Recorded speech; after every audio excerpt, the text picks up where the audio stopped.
Good morning, student. How are you all? I hope you all are fine at home. So today I am going to make a video for class 8 students, and the chapter is reproduction in animals. Okay. So let's start today's video and understand something about reproduction in animals. So student start करते हैं और देखते हैं chapter में क्या क्या चीज़ें हैं। सबसे पहले अगर स्टूडेंट डिस्कस करते हैं रिप्रोडक्शन के बारे में, what is reproduction. So student, reproduction is a process of producing more of its on kinds. ये एक ऐसी प्रोसेस है जिसमें हम अपनी ही तरह दिखने वाले और जीवों को प्रोड्यूस करते हैं, ठीक है। और इसकी ज़रूरत क्या है, what is necessity for reproduction? So you can say it is a process that continue our species on the earth.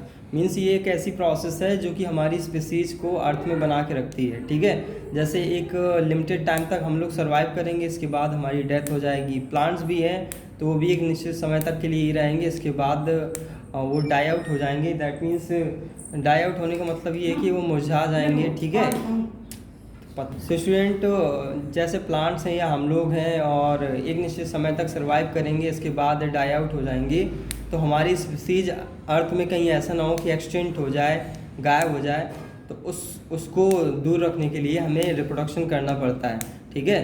और इससे क्या होता है कि जो हमारी स्पीसीज है वो अर्थ में कंटिन्यू बनी रहती है। तो इसके कुछ मेथड हैं रिप्रोडक्शन को करने के, तो अभी हम मेथड्स के बारे में डिस्कस करेंगे। तो सबसे पहला जो मेथड है आपका रिप्रोडक्शन का वो कौन सा है, सेक्सुअल रिप्रोडक्शन, और एक आपका है असेक्सुअल रिप्रोडक्शन। तो सबसे पहले सेक्सुअल रिप्रोडक्शन देखते हैं क्या है। तो कह सकते हैं कि it is a type of reproduction in which two parents are involve. Okay, you can say male and female are involve in sexual reproduction. Okay, so this process is found in animals. Okay, तो ये ऐसी process है जैसे कि humans, animals, इन सभी में ये sexual reproduction की प्रोसेस पाई जाती है। असेक्सुअल रिप्रोडक्शन की अगर आपको डेफिनेशन बताएं तो आप कह सकते हो कि it is a type of reproduction in which single parent is involve, और you can say either male और female is involve. Okay, so sexual reproduction किन किन में पाया जाता है, तो उसमें बताया कि हायर एनिमल्स में पाया जाता है। जैसे कि अगर हम देखें तो जैसे काऊ है, डॉग है, हॉर्स है, ठीक है, इनमें ये पाया जाता है। ओके, और असेक्सुअल रिप्रोडक्शन किस में पाया जाता है, जैसे अमीबा है, हाइड्रा है और यीस्ट है, इनमें ये पाया जाता है, ठीक है। ये आप देख पा रहे होगी, अमीबा की पिक्चर है, ठीक है, और ये काऊ की है। तो काऊ में क्या होता है, सेक्सुअल रिप्रोडक्शन पाया जाता है। अब हमें दो और टर्म्स के बारे में समझना है, ठीक है। वो कौन कौन से हैं, इंटरनल फर्टिलाइजेशन और एक्सटर्नल फर्टिलाइजेशन। तो इंटरनल फर्टिलाइजेशन क्या होता है और एक्सटर्नल क्या होता है वो आपको समझना है, ठीक है। उसके पहले हम लोग समझेंगे फर्टिलाइजेशन के बारे में, ठीक है, और गैमेट्स के बारे में भी समझेंगे, फिर इसके बाद चलेंगे इंटरनल एक्सटर्नल फर्टिलाइजेशन पे। तो सबसे पहले स्टूडेंट, अगर हम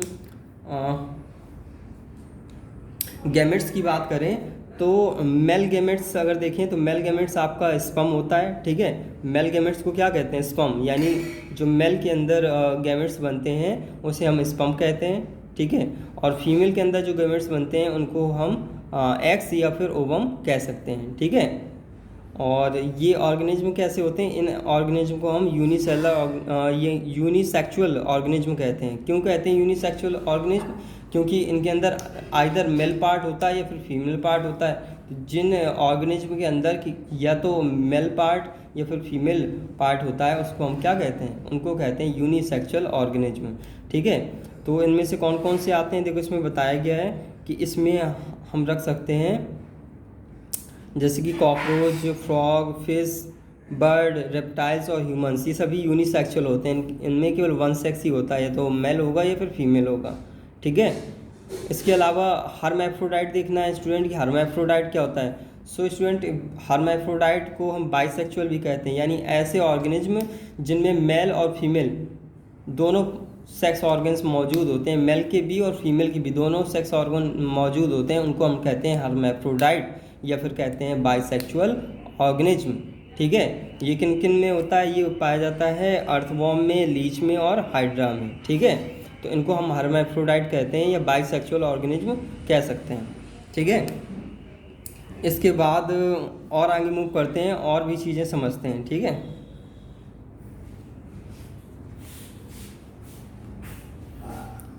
इसके बाद एक और प्रोसेस दे रखी है फर्टिलाइजेशन। तो फर्टिलाइजेशन स्टूडेंट क्या होता है? फर्टिलाइजेशन देखो इसमें दे रखा है when the sperm from the male partner and ovum from the female partner fuse together a new cell called zygote. Means student इसमें क्या होता है कि जैसे ये पिक्चर देखो आप, ये जो पिक्चर देख रहे हो ये ओवम की पिक्चर है, फीमेल गैमेट है ये ओवम, और ये जो पिक्चर देख रहे हो वो स्पर्म है। तो जब स्पर्म और ओवम फ्यूज होते हैं तो फ्यूज होने के बाद में ये जाइगोट बना लेते हैं। क्या बना लेते हैं? जाइगोट। और उसी प्रोसेस को ही हम कहते हैं fertilisation. When male and female gametes fuse together then this process is called fertilisation. ठीक है, ये फर्टिलाइजेशन की प्रोसेस कहलाती है। और मेल गैमेट में स्पर्म है और फीमेल गैमेट में ओवम है। ये ओवम है और ये जो दिख रहा है आपको धागे जैसा ये स्पर्म है। ठीक है, इसके अलावा जो जैसे आपके ओवम है, ठीक है, ओवम को आप एक्स भी कह सकते हो। ओके, अब आगे चलते हैं, फर्टिलाइजेशन के कितने टाइप्स होते हैं वो देखते हैं। तो फर्टिलाइजेशन के स्टूडेंट 2 पार्ट्स होते हैं। ठीक है, एक होता है आपका एक्सटर्नल फर्टिलाइजेशन, एक होता है इंटरनल फर्टिलाइजेशन। तो एक्सटर्नल फर्टिलाइजेशन क्या होता है? कह सकते हो कि it is a type of fertilisation that take place outside the body of female. ये एक इस प्रकार का फर्टिलाइजेशन है जो कि फीमेल बॉडी के बाहर होता है। ठीक है, जैसे कि एग्जांपल के लिए देखें, फ्रॉग और फिश। फ्रॉग और फिश में एक्सटर्नल फर्टिलाइजेशन पाया जाता है। ये लोग क्या करते हैं, जैसे कि फ्रॉग ले लें तो जो मेल पार्टनर है फ्रॉग का वो वाटर में स्पर्म रिलीज कर देता है, मेल गैमेट्स रिलीज कर देता है, और जो फीमेल फ्रॉग हैं वो ओवम या एग्स रिलीज कर देती हैं वाटर में। ठीक है, तो क्या होता है कि जब वाटर बहता रहता है आगे, तो जब मेल गैमेट फीमेल गैमेट के साथ में फ्यूज हो जाता है तो फर्टिलाइजेशन हो जाता है और उसकी डेवलपमेंट की प्रोसेस स्टार्ट हो जाती है। तो इस तरह से वो फर्टिलाइजेशन जो फीमेल बॉडी के बाहर होता है उसको हम एक्सटर्नल फर्टिलाइजेशन कहते हैं। इसके बाद स्टूडेंट एक और दे रखा है इंटरनल फर्टिलाइजेशन। तो इंटरनल फर्टिलाइजेशन क्या होता है? Internal fertilisation you can say is a type of fertilisation that take place inside the body of female. ये एक ऐसा फर्टिलाइजेशन है जो फीमेल बॉडी के अंदर होता है। ठीक है, जो कि पाया जाता है कैट्स में, डॉग में, ह्यूमंस में, कैटल्स में, हैंस में, इंसेक्ट में, बर्ड्स में। तो इन सभी में इंटरनल फर्टिलाइजेशन पाया जाता है। अब हम मूव करते हैं आगे और समझते हैं थोड़ा सा मेल रिप्रोडक्टिव सिस्टम के बारे में, देन इसके बाद में फीमेल रिप्रोडक्टिव सिस्टम देखते हैं आगे। ओके, तो स्टूडेंट ये आप पिक्चर देख रहे हो, ये पिक्चर है मेल रिप्रोडक्टिव सिस्टम में जो ऑर्गन्स हैं उनके बारे में पिक्चर है। तो देखते हैं इसमें क्या क्या चीज़ें होती हैं। तो मेल रिप्रोडक्टिव सिस्टम में अगर हम आप देखें तो पिक्चर में देखो, ये जो पिक्चर में दिखाया गया है इसको वेस्ट डिफरेंस बोलते हैं। ठीक है, ये जो आपको दिख रहा है ये यूरेथ्रा है आपका। ठीक है, ये पेनिस है, और ये जो दिख रहा है इसको हम स्क्रॉटम सैक कहते हैं, ये स्क्रॉटम सैक है, और जो उसके अंदर है ये रेड रेड दिख रहा है इसको टेस्टिस कहते हैं। इस टेस्टिस से ही स्पर्म का निर्माण होता है, ये स्पर्म बनाने की प्रोसेस करता है। और किसकी वजह से करता है? एक हार्मोन्स पाया जाता है मेल के अंदर जिसे हम कहते हैं टेस्टोस्टेरोन। टेस्टोस्टेरोन एक ऐसा हार्मोन्स है जो कि मेल के अंदर स्पर्म को बनाने का काम करता है। तो ड्यूरिंग द एजैकुलेशन ये क्या करता है, स्पर्म को इस रूट से आगे ट्रांसफ़र कर देता है। तो इधर से स्पर्म आगे आने के बाद में यूरेथ्रा से होते हुए और पेनिस से बाहर निकाल दिए जाते हैं। ठीक है, तो ये चीज़ें हैं। तो टेस्टिस आपको बता दिया कि ये टेस्टिस हैं। ओके, और टेस्टिस किसका निर्माण करती हैं? स्पर्म का, स्पर्म बनाती हैं। ठीक है, जो कि मेल गैमेट है। इसके बाद वेस्ट डिफरेंस आप देख रहे हो कि ये डक्ट है। ठीक है, इसको कह सकते हो कि duct starts from the testis join the urethra. ये ऐसा डक्ट है जो कि टेस्टिस को यूरेथ्रा से ज्वाइन करता है। ठीक है, और ये कैरी करने का काम करता है किसको? स्पर्म को कैरी करता है to the urethra by the muscular action of the wall. तो जो मैस्कुलर एक्शन होती है वॉल की, उसके द्वारा ये क्या करता है कि स्पर्म को यूरेथ्रा तक पहुंचा देता है। ठीक है, ये यूरेथ्रा है, यूरेथ्रा तक पहुंचा देता है, देन इसके बाद इजैकुलेशन इसका हो जाता है। तो इन सारी चीज़ों के बारे में आप समझ चुके हो। ठीक है, अब आगे चलते हैं। तो अगर हम देखें कि बॉय में सेक्सुअल मैच्योरिटी जो है वो कब स्टार्ट होती है, कब शुरू हो जाती है, तो सेक्सुअल मैच्योरिटी मेल के अंदर स्टार्ट हो जाती है जब वो 14 से 15 ईयर्स की एज में इंटर करते हैं, ठीक है। तो इस स्टेज में इंटर करने के बाद जो ह्यूमन मेल है वो स्पर्म को प्रोड्यूस करना स्टार्ट कर देता है, ठीक है। अब आगे चलते हैं, देखते हैं फीमेल रिप्रोडक्टिव सिस्टम के बारे में। तो स्टूडेंट, अगर फीमेल रिप्रोडक्टिव सिस्टम के बारे में आप देखोगे तो फिगर में देखो, आपको समझाते हैं सारी चीज़ें। फिगर में आप अगर देखोगे तो ये जो दिख रहा है, ये रेड रेड आपको दिख रहा है, ये ओवरीज हैं, ठीक है। और ये जो ट्रैक दिख रहा है ये और ये ट्रैक आपका होता है फैलोपियन ट्यूब या ओविडक्ट भी कहते हैं। ओविडक्ट कह सकते हो या फैलोपियन ट्यूब कह सकते हो, ठीक है।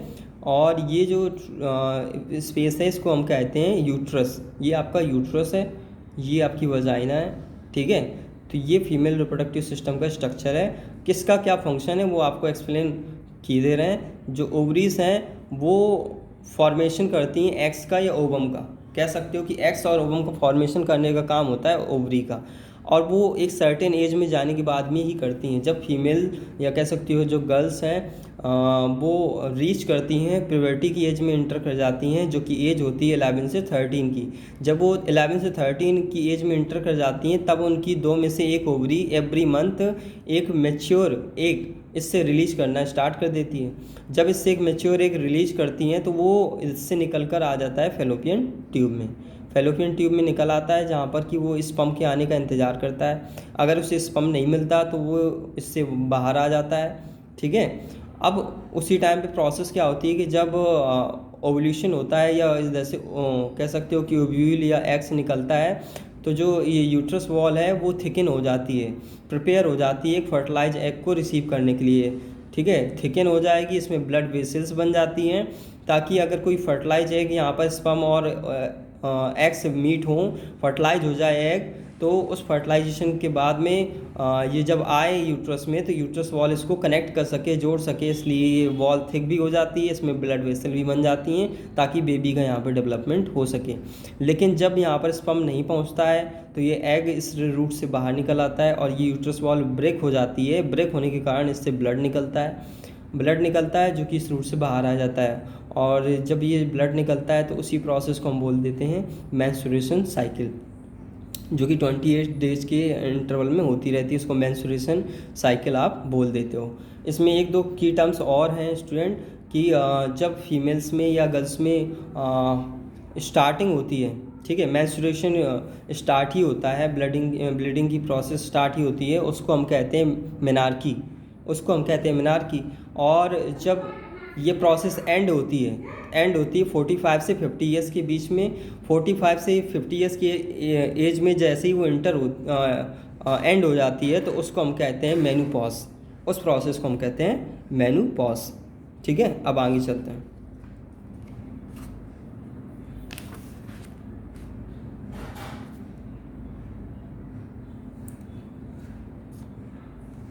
इसके बाद देखते हैं फर्टिलाइजेशन इन ह्यूमन।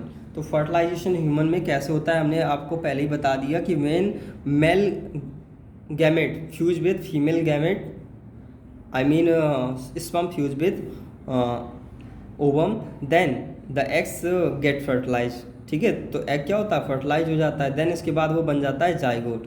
क्या बन जाता है, जाइगोट उसे कहते हैं, ठीक है। तो देखो ये प्रोसेस दिखाई गई है कि ये एग है और स्पर्म आके इससे मीट किया, इसके अंदर गया, इसके अंदर जाने के बाद ये अपना न्यूक्लियस जो है ये यहाँ पर छोड़ देता है।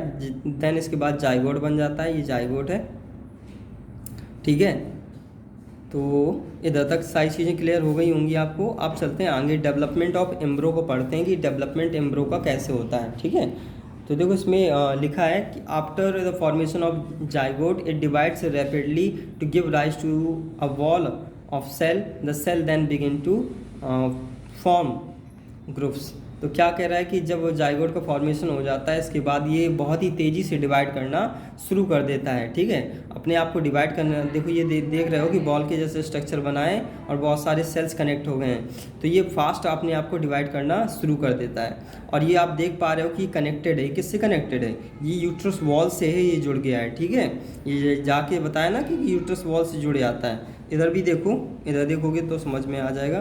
देखो ये दिखाया गया कि यहाँ पर जाइगोट बना, फिर ये देखो यहाँ पर आगे मूव किया, ये आगे मूव कर रहा है। जैसे जैसे आगे मूव कर रहा है तो इसके सेल डिवीजन हो रहे हैं, 1 से 2 हो गया, 2 से 4 हो गए, 8 हो गए। तो ये सेल डिवीजन हो रहा है और डिवीजन होते होते ये आ जाता है यूट्रस में। और यूट्रस वॉल पहले से प्रिपेयर होती है, थिकन हो चुकी होती है, ब्लड वेसल बन चुकी होती हैं। तो इसमें आके इम्प्लांट हो जाता है। जब इम्प्लांट होता है तो कुछ ऐसा नज़र आता है जैसे इसमें दिखाया गया है। ठीक है, इसमें इम्प्लांट हो जाता है यूट्रस वॉल में और यहाँ पर 9 मंथ तक इसका डेवलपमेंट होता रहता है। आगे अगर देखें तो आगे देखो इसमें बताया गया है कि जो डेवलपिंग स्ट्रक्चर है, ठीक है, सबसे पहले बनता है आपका जाइगोट। जब आपका जाइगोट बन जाता है तो उसका डेवलपमेंट होता रहता है। जाइगोट का जब डेवलपमेंट होता है तो फिर आपका बन जाता है एम्ब्रो। एम्ब्रो बन जाता है। एम्ब्रो जो है वो यूट्रस वॉल से ही कनेक्टेड रहता है। और एक चीज़ स्टूडेंट आपको याद रखनी है, ओके, कि जो एम्ब्रो है वो कॉन्टिन्यूसली डेवलप करना स्टार्ट रखता है यूट्रस में। और जब वो पूरी तरह से डेवलप हो जाता है, इतना डेवलप हो जाए, जो एम्ब्रो है हमारा वो इतना डेवलप हो जाए कि उसमें आप हैंड, उसके लेग्स, हेड और आइस, ईयर्स, ये सारी चीज़ें रिकग्नाइज कर सको, पहचान सको देख के कि इसके हैंड हैं, ये लेग्स हैं, ये हेड है, ये आइस हैं, ये ईयर्स हैं। तो जब एम्ब्रो ऐसी स्टेज में पहुंच जाता है जहाँ से कि हम उसके बॉडी पार्ट्स को रिकग्नाइज कर सकते हैं, उस स्टेज को हम कहते हैं फ्यूटस। देन वो जो बेबी है वो हमारा फ्यूटस कहलाता है। ठीक है, और फ्यूटस के बाद में ये फुली डेवलप होता है। फुली डेवलप होने के बाद में मदर इसको बर्थ दे देती है। ठीक है, बर्थ दे देती है इस बेबी को। तो इतनी चीज़ें हैं डेवलपमेंट ऑफ एम्ब्रो में। आगे देखते हैं। सो स्टूडेंट, इसके बाद हम लोग देखेंगे टेस्ट ट्यूब बेबीज़ के बारे में। तो टेस्ट ट्यूब बेबीज़ में ज़रूरत ही क्यों पड़ती है इसको करने की, तो ये है क्या, डोंट मूव। सो स्टूडेंट, ये टेस्ट ट्यूब बेबी कौन सी प्रोसेस है, इसमें देखो होता क्या है कि कई फीमेल्स ऐसी होती हैं जिनकी कि ओविडक्ट ब्लॉक हो जाता है। ठीक है, ये ओविडक्ट है, देखना ज़रा। ठीक है, इसमें ये है आपका ओविडक्ट। ठीक है, तो ये ओविडक्ट है, यही वो रास्ता है जहाँ से कि स्पर्म इसमें अंदर आता है और ओवम से मीट करता है। कई बार क्या होता है फीमेल्स में कि ओविडक्ट हो जाता है ब्लॉक, कुछ प्रॉब्लम्स की वजह से ये ओविडक्ट ब्लॉक हो जाता है। जब ये ब्लॉक हो जाएगा तो स्पर्म अंदर एंटर नहीं कर पाएंगे, और जब स्पर्म अंदर एंटर नहीं कर पाएंगे तो फर्टिलाइजेशन भी नहीं होगा। तो उस स्थिति में हम लोग टेस्ट ट्यूब बेबी, जो डॉक्टर्स हैं टेस्ट ट्यूब बेबी की प्रोसेस करते हैं, जिसमें कि हमें बेबी मिल सकता है। ठीक है, तो इसमें वो लोग क्या करते हैं कि जो फीमेल्स के ओविडक्ट ब्लॉक होते हैं तो उनसे जब भी एग्स रिलीज होते हैं, फीमेल में जब भी फ्रेशली एग रिलीज होते हैं तो एग्स वो कलेक्ट कर लेते हैं और मेल से स्पर्म को कलेक्ट कर लेते हैं। फीमेल से फ्रेशली रिलीज्ड एग्स को और मेल से स्पर्म को कलेक्ट कर लेते हैं और एक परख नली में रख लेते हैं। परख नली में रखने के बाद में ये क्या करते हैं, कुछ घंटे तक उसको रखे रहते हैं। देन इसके बाद में इसको कुछ वीक तक रख देते हैं और कुछ वीक तक डेवलप करने का समय देते हैं। ठीक है, और जब वो एग और स्पर्म साथ में मिलके और जाइगोट के फॉर्म में चेंज हो जाता है, जैसे ही वो एग हमारा जाइगोट के फॉर्म में चेंज होता है तो फिर वो परख नली से उस जाइगोट को वो क्या करते हैं कि मदर के यूट्रस में डाल देते हैं। जैसे ही मदर के यूट्रस में डालते हैं तो वो जाइगोट मदर के यूट्रस से स्टक हो जाता है। ठीक है, स्टक हो जाता है और उसमें एम्ब्रो का डेवलपमेंट चलता रहता है जैसे कि नॉर्मल बेबी का चलता है। ठीक है, देन इसके बाद जो बर्थ होता है, जो बेबी आता है, तो उसको हम बोल देते हैं टेस्ट ट्यूब बेबी, क्योंकि इसमें मदद ली गई, टेस्ट ट्यूब की मदद ली गई, तो इसलिए इसको टेस्ट ट्यूब बेबी भी कह देते हैं। ठीक है, और इसमें IVF दिया गया है, तो IVF का मतलब है इन्वर्टो फर्टिलाइजेशन, इसको इन्वर्टो फर्टिलाइजेशन भी कहते हैं। सो स्टूडेंट, इसके बाद दो चीज़ें और समझनी है आपको कि वाइपोरस और ओविपोरस एनिमल्स क्या हैं। तो जो ऐसे एनिमल्स होते हैं जो बेबीज को, यंग वंस को डायरेक्ट बर्थ देते हैं, डायरेक्ट बर्थ देने वाले एनिमल्स को वाइपोरस एनिमल्स बोल सकते हो। ठीक है, विविपोरस एनिमल्स जैसे कि काऊ है, बफेलो है, कैट है, डॉग है, ह्यूमन बींग्स हैं, ये विविपोरस एनिमल्स हैं। और ऐसे एनिमल्स जो एग्स के फॉर्म में यानी अंडे के रूप में बर्थ देते हैं अपने यंग वंस को, उसको ओविपोरस एनिमल्स कहते हैं। जैसे कि फ्रॉग हो गई आपकी, लिजार्ड है, बटरफ्लाई है, हैन है, ठीक है, और क्रो है, तो ये सब आपके ओविपोरस एनिमल हैं। ठीक है, आगे मूव करते हैं। इसके बाद स्टूडेंट एक और हेडिंग आपको समझनी है, मेटामॉर्फोसिस। तो मेटामॉर्फोसिस क्या है? ये एक प्रोसेस है जिसमें कि डेवलपमेंट होता है, ठीक है। डेवलपमेंट होता है किसका? फ्रॉग का, जो लार्वा के फॉर्म में होता है। जब जो एग्स हैं और स्पर्म हैं वो मिक्स होते हैं और फर्टिलाइज हो जाते हैं, तो लार्वा के फॉर्म में रहता है पहले फ्रॉग।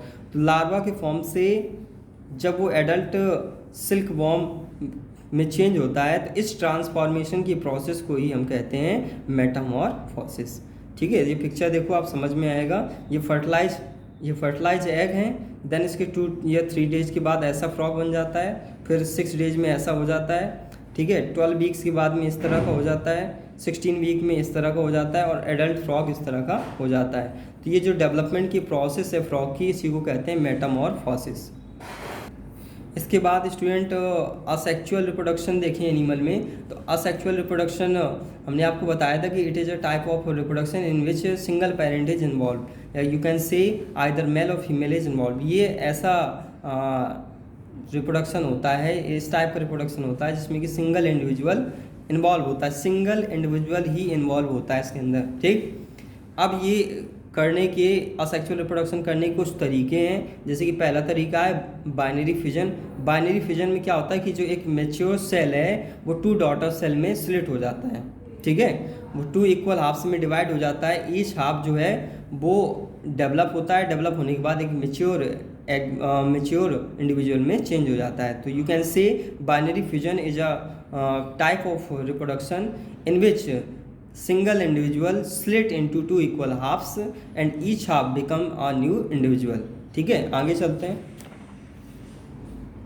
इसके बाद स्टूडेंट दे रखा है मल्टीपल फिजन। तो मल्टीपल फिजन क्या होता है? जिसमें कि एक मेच्योर सेल या मेच्योर एग कई सारी डॉटर सेल्स में डिवाइड हो जाता है, ठीक है। जैसे आप ये देखो, सिंगल सेल है, ठीक है। ये देखो कितनी सारी उसकी डॉटर सेल्स हो गई, ये देखो फाइनली जाके इतनी सारी उसकी डॉटर सेल्स हो गई।